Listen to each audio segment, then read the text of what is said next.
রাশিয়ার সঙ্গে যুদ্ধবিরতি আলোচনাকে পুনরুজ্জীবিত করতে মরিয়া ইউক্রেন। সেই লক্ষ্যে বুধবার ফের তুরস্ক প্রেসিডেন্ট রিসেপ তাইয়েপ এরদোয়ানের দরবারে ছুটে যান ইউক্রেনীয় প্রেসিডেন্ট জেলেনস্কি।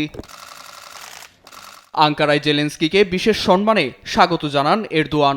দ্বিপক্ষীয় আলোচনা শেষে এক যৌথ সংবাদ সম্মেলনে এরদোয়ান বলেন, চিরস্থায়ী শান্তি অর্জনের লক্ষ্যে লড়াই বন্ধ করতে হবে।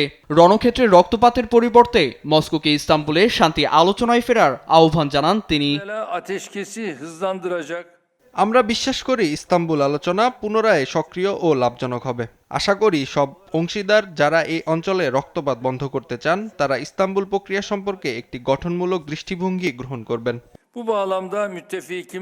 রাশিয়াকে যুদ্ধ অবশ্যই শেষ করতে হবে বলে মন্তব্য করেন প্রেসিডেন্ট ভলোদিমির জেলেনস্কিও।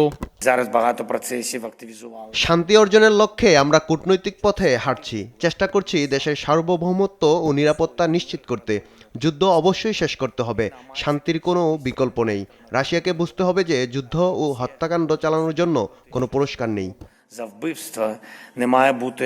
ইউক্রেন যুদ্ধবন্ধে কিয়েভকে 28 দফা প্রস্তাব পাঠিয়েছেন মার্কিন বিশেষ দূত স্টিভ উইটকফ। প্রস্তাব অনুযায়ী ডনবাসের পূর্বাঞ্চল ও রুশ দখলকৃত কিছু এলাকা ছাড়তে হবে ইউক্রেনকে, অর্ধেকে নামিয়ে আনতে হবে রণক্ষেত্রে মোতায়েন করা সেনা সংখ্যা, ত্যাগ করতে হবে পশ্চিমাদের থেকে পাওয়া অস্ত্র। এছাড়া রাষ্ট্রভাষার মর্যাদা দিতে হবে রাশিয়ান ভাষাকে।